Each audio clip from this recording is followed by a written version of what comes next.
मैं वो परमात्मा हूं जो आपकी आयु भी बढ़ा सकता हूं। आदरणीय गरीबदास साहिब जी ने कहा है, काल डरे करतार से जय जय जय जगदीश, ये जोरा जोड़ी झाड़ता पगरज डारे सी से। आदरणीय गरीबदास साहिब जी अपने कबीर परमेश्वर की समर्थता बताते हुए कह रहे हैं कि यू काल डरे करतार से, कबीर परमात्मा से, 21 ब्रह्मांड का स्वामी, और कहता जय जय जय जगदीश। और ये जोरा जोड़ी झाड़ता, जोरा माने ये मौत, मौत तय हमारे कबीर परमात्मा के जूते साफ करती, अर्थात ये तो इनके आदेश का पालन करेगी। इनके आदेश बिना उनके भगत को टच नहीं कर सकता कोई। और जोरा जोड़ी झाड़ता वो पगरज डारे सी से, उसके परमात्मा के जूते झाड़ कर उसको कहते हैं माथे का लगाती है मौत। यानी परमात्मा कहते हैं मेरे आदेश बिना ये काल और ये मौत आपके निकट नहीं आ सकती है। परमात्मा फिर कहते हैं गरीबदास साहिब जी, काल जो पीसे पीस ना, ये जोरा है पनिहार, ये दो असल मजदूर हैं मेरे सतगुरु के दरबार। ये काल तक कहते हैं मेरे कबीर परमात्मा की चक्की पीसता है, और ये मौत उसका पानी भरती है। ये दो असल मजदूर हैं मेरे सतगुरु के दरबार। यानी परमात्मा की समर्थता को गरीबदास साहिब जी ने कलम तोड़ प्रकट किया है, कबीर परमेश्वर की समर्थता को आंखों देख के।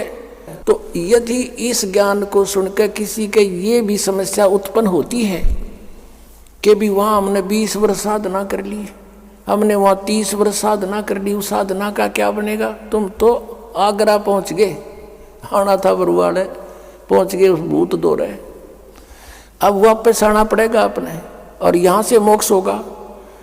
और इस परमात्मा के सच्चे मंत्र को और अधिकारी संत से लेकर नाम लेते भी अगर आपकी मृत्यु हो जाती है, मान ले कि ऐसी स्थिति के भी यहाँ मरीज आते हैं, हमारे भक्त कह सुनकर लाते हैं, लेकिन उनका विश्वास नहीं होता, नहीं तो परमात्मा बिल्कुल नहीं मरण दे, गारंटी देता है दास।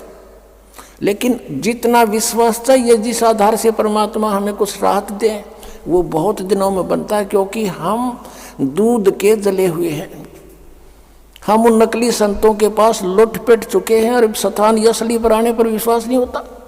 जैसे एक बाजार में और 9 नकली दुकान हो, धोखे कर रहे हो, और 10वीं के ऊपर कोई व्यक्ति जाता है तो उसके दिमाग में वह साइकोलॉजी रहती है कि ये भी माल डुप्लीकेट पाओगा, चाहे कति ओरिजिनल धर ले, विश्वास हो को नहीं, वो तो बरते पता चलेगा, उसका यूज करेंगे तब। और फिर भी उसने उपदेश ले लिया, उपदेश लेते ही भी उसकी प्राण छूट जाते हैं। मनुष्य जीवन उसको गारंटेड है, उसके तो सौभाग्य था, उसको मनुष्य जीवन तुरंत मिलेगा। अरीब ते स्टार्ट हुआ है भक्ति युग का, हजारों वर्ष चलेगा, ये तुरंत वापस मनुष्य जीवन होगा। आते ही फिर उसको छोटी सी उम्र में ये मार्ग मिलेगा, और पूरी उसको आयु देगा भगवान, और लेके इस अगले जन्म में पार हो जाएगा। तो और यहाँ ना आता तो उसने मरना ही मरना था, और भूत भी बनना था, बिरांत दुर्गति हो जानी थी। तो उससे भी उसके सब पापों का नाश करके परमात्मा तुरंत मनुष्य जीवन दिला देता है। इतने दयालु ही है भगवान, क्योंकि हम इनके बच्चे हैं, और इसने हमें यहाँ से निकालना उद्देश्य है परमात्मा का। और ये फिर ये नहीं देखता, क्योंकि इसके हाथ में कलम, इसने कोई न्यू कहने वाला नहीं, आपने क्यों ऐसे कर दिया, ये समर्थ है। धर्मदास जी ने परमेश्वर की सामर्थ्य में कहा था, निर्विकार निर्भय तू ही और सकल भय मान, हे जी साधो और सकल भय मान, सब पर तेरी साहेबी, सब पर तेरी साहेबी, तुझ पर साहेब ना, निर्विकार निर्भय तू ही। क्या कहा था कि निर्विकार निर्भय तू ही और सकल भयमान, और सब पर तेरी साहेबी, तुझ पर साहेब ना। हे परमात्मा, हे कबीर परमेश्वर जी, आपकी सबके ऊपर प्रभुता, आपके ऊपर कोई प्रभु नहीं, और जो समर्थ है उसके ऊपर जो चाहे कर सकता है। पुण्यात्माओं, परमात्मा का पाना बिल्कुल आसान है, इतना सिंपल वे चलते फिरते उठते बैठते लेट के किसी प्रकार भी सिमरण करना श्वास उश्वास से, या जैसे मंत्र आपके प्रथम दे रखे उसको मन में करो, मौखिक करो, बोल के करो, धीमा धीमा, या किसी दूसरा बिना नाम वाले को नहीं सुनने देना इसको। लेकिन ये विश्वास होना कि जो हम कर रहे हैं ये सही है, ये कठिन हो गया, क्योंकि नकली पंथों ने, नकली संतों ने बैठा दिया, ये काल के दूत का काम कर रहे हैं। और इसलिए दास को इतना प्रयत्न करना पड़ रहा है सच्चाई को ऊपर लाने के लिए। एक पॉइंट को क्लियर करने के लिए 10-10 प्रमाण देने पड़ते हैं जब बुद्धि में प्रवेश होता है आपके हमारे, कि सचमुच बात ही ऐसे ही है। गरीबदास साहब ने कहा था कि झांकी वे कबीर की, नानक की तीवा, और वह सिक्खा का गल पड़ी कौन छुटावे था।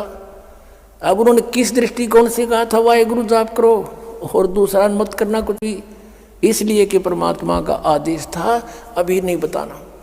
और उन्होंने एक अनमोल काम किया, अब अमृतवाणी लिखकर छोड़ गए कि इसको पढ़ते भी रहोगे, ज्ञान यज्ञ के आधार से भी तुम्हें मनुष्य जीवन मिलते रहेंगे, लेकिन मोक्ष नहीं हो सकता। अब मोक्ष के लिए पूरा ट्रीटमेंट अब मिलेगा आप जी को, और आप जी ऐसे ही मनुष्य जीवन प्राप्त करते हुए आ रहे हो, तभी तो आपको अभी भी चाह है भगवान की, नहीं तो अगर आप अन्य योनि से आए होते तो आप भक्ति नहीं करते।